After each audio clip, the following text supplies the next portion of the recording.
Hello, everyone. I am traveling these couple weeks, so I'm gonna use this type of recording. So what we're gonna talk about this week is to rank our general partners. We're gonna give them a AP exam. So 5 out of 5 is a great score. It's a perfect score. 4 out of 5 is like a B.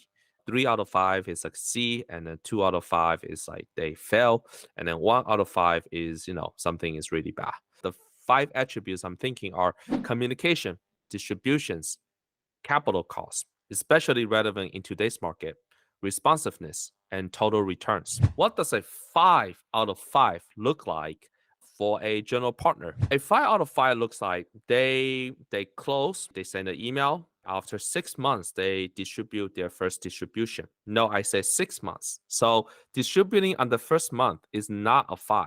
It's not necessarily a good thing because in the first 6 months, you actually don't know how much cash flow you actually have. After 6 months, the property is doing well. Some things are over budget. They got it under control, and they sell in 3 years while achieving the 5-year projections. Perhaps in the webinar, they say 1.8x in 5 years. They achieve 1.8x or 1.9x in 3 years. Communication-wise, they communicate every month on the dot.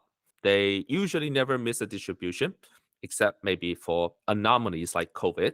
They never do a capital call. They're very, very responsive whenever the LP responds. What does responsive exactly mean? It means responding to the LP in less than 48 hours, ideally 24 hours. And the total return is that they exceeded what they projected. So that's 5 out of 5. And to be honest, I will say 40% of the deals are 5 out of 5. Now, at least the ones I invest in. But again, I might be a skill sample. So there's that. What does a 4 out of 5 look like? Let's talk about communication. They communicate monthly. So 4 out of 5 also must mean that they communicate monthly. Maybe they are like a few days late here or there, but they still communicate monthly. They gave the distribution first 6 months. Great. And then due to whatever reason, maybe they didn't underwrite it correctly, or maybe things were over budget. They paused the distributions for 12 months because of, lack of underwriting, but they still made the judicious decision to pause distribution because they know that if they keep distributing, the syndication may run out of money. I need more money. They understand that some renovation went over budget, but the property is still doing well. So they decided that it's best for the property to not distribute for, say, 6 to 12 months while working on the refinance or improving their capex. This is the tricky part. In today's market, they may actually do a capital call. Like you might, wow, capital call under 4 out of 5. Like, oh, if I do a capital call, is that a B? Like, I don't think this is a B. This is more like a C, right? No, like imagine if you bought a single family in 2021 when the interest rate was like 3.5%. And now the interest rate is 6%. And suppose you have variable interest rate. Even if you did Airbnb, and I know a lot of people did Airbnb, I think you're losing money on the single family. You are technically burning money. I was burning money. I am still burning money on one of my single families. It's not the end of the world. If you are not cash flowing and you have hiccups on single family, there's no way to hold the same standard on the general partners. You see what I'm saying? So capital call in today's market is not a bad thing. Now, if you say you never had a capital call, yeah, that's good. You are 5 out of 5. Our deals, we never had a capital call. Okay. So let's talk about distribution again. 4 out of 5 means they will pause distributions, and that's fine. And they may even need a capital call. And in that case, the way they go about the capital call is important. So, for example, they must specify how much general partners are putting into the capital cost themselves. They may most likely will do a webinar, answer investors' questions, be very patient with each step. And so that's what a capital call looks like for 4 out of 5. Let's talk about responsiveness. A job that gets a score of 4 out of 5, they are also responsive. They probably respond within a week. And the total return, 4 out of 5 in total return means they are 80% within projection. So if they project 15% IRR, you get a 12% IRR. That's good. That's like 4 out of 5. That's not like knocking it out of the park, but that's a good first, second, or third inning. Let's talk about 3 out of 5. 3 out of 5 is like getting a C on the exam. They do not send monthly updates regularly. Sometimes they will skip a month. Sometimes they'll skip 2 months. They'll skip 3 months. And the updates were very delayed. That's not good. That's what the 3 out of 5 looks like. Like out of the communication, distribution, capital cost, responsiveness, and total return, in my opinion, the most important metric is communication. Communication is a leading indicator. Total return is a lagging indicator. Communication is what you watch out for. In fact, they might do a distribution within the first month. They might even do a distribution within the first 3 months. You see, it's so counterintuitive that distribution on the first 3 months doesn't mean the GP is good. In fact, it's like something is wrong when you do a distribution within the first 3 months. Because when you take over, the books are not ready. The property management software is not set up exactly correct. In order to know the profit and loss statement, it takes a couple months for the expenses to catch up. The water bill you actually receive the next month, and then the books close again the following month. So there is already a 2 month delay. People don't know that. People just like, oh, the world of accounting and real life kind of works very differently. There's no way you know your cash and cash on the first month. So if any GP claims they know, it's like, yeah, something is wrong. Okay. Um, I, I don't know. I might piss off a lot of GPs here, but anyway, um, just to be clear, there are certain deals that they have like multiple costs, and the first cost is just like debt, which like they are fixed 10%, return and no upside. In that case, they're almost obliged to distribute, and they will distribute monthly. So that's fair.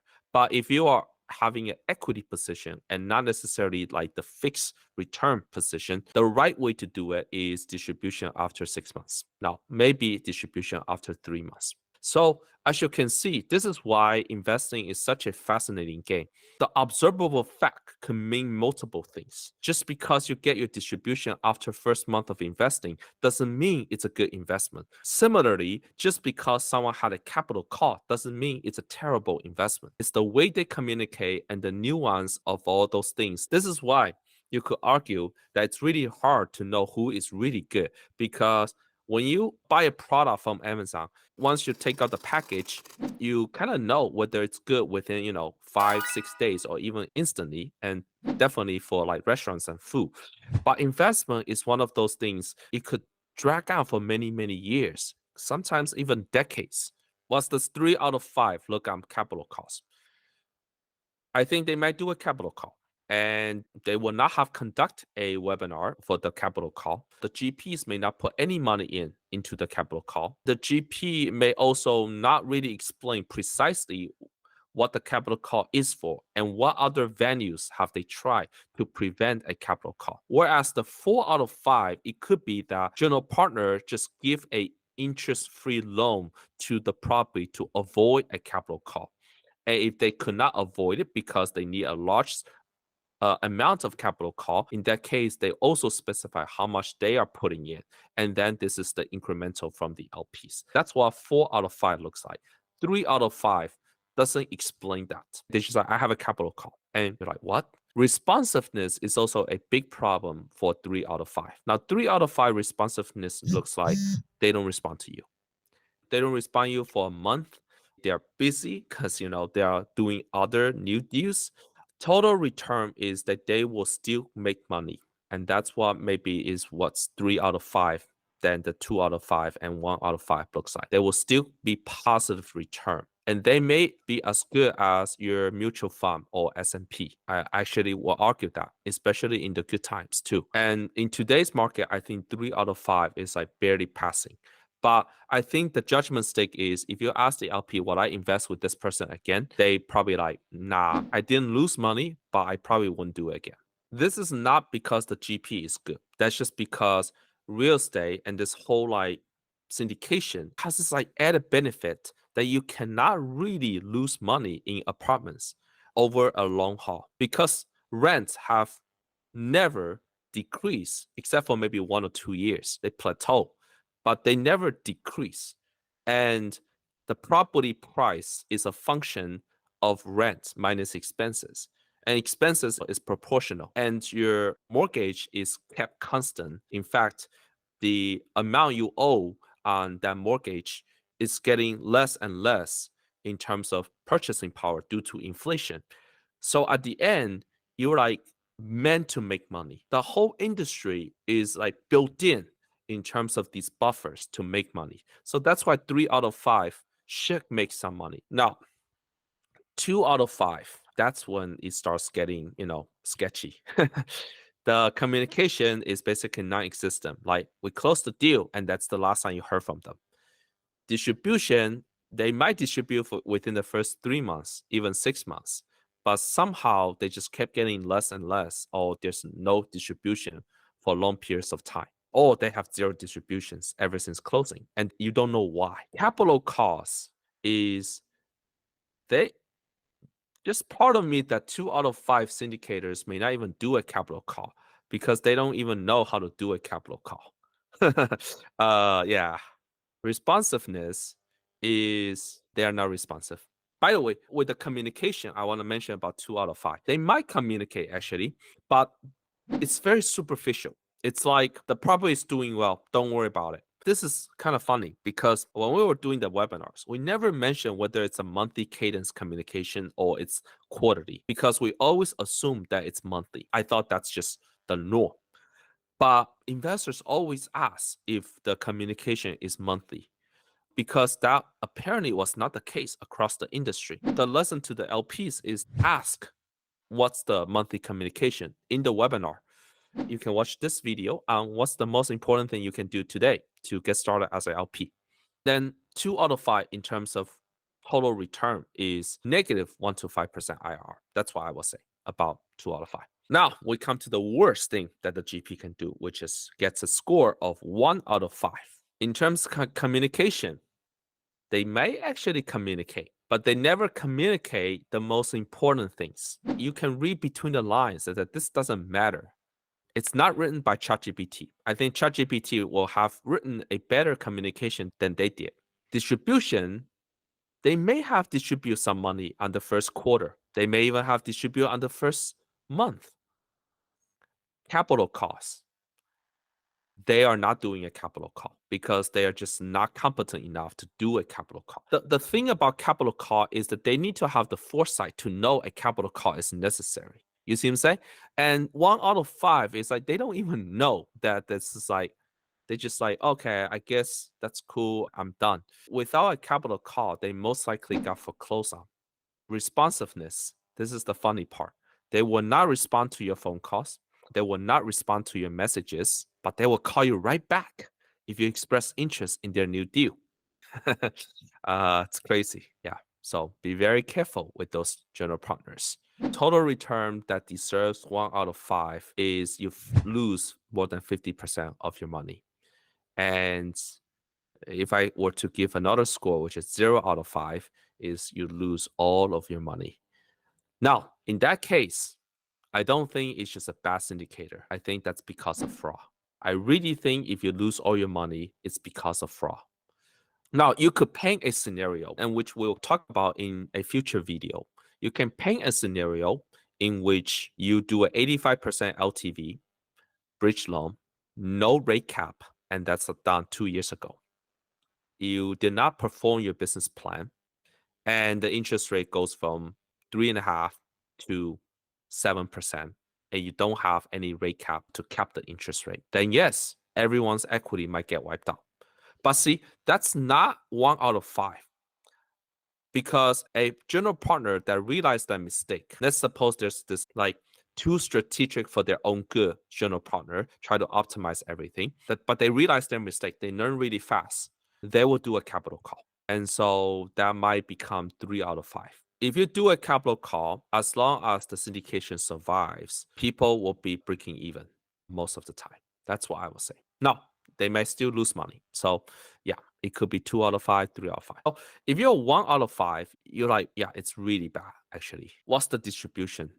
I think 5 out of 5 folks should be 30, 40% of the general partners. 1 out of 5 I will say, is 5% of the general partners. Maybe even should be less.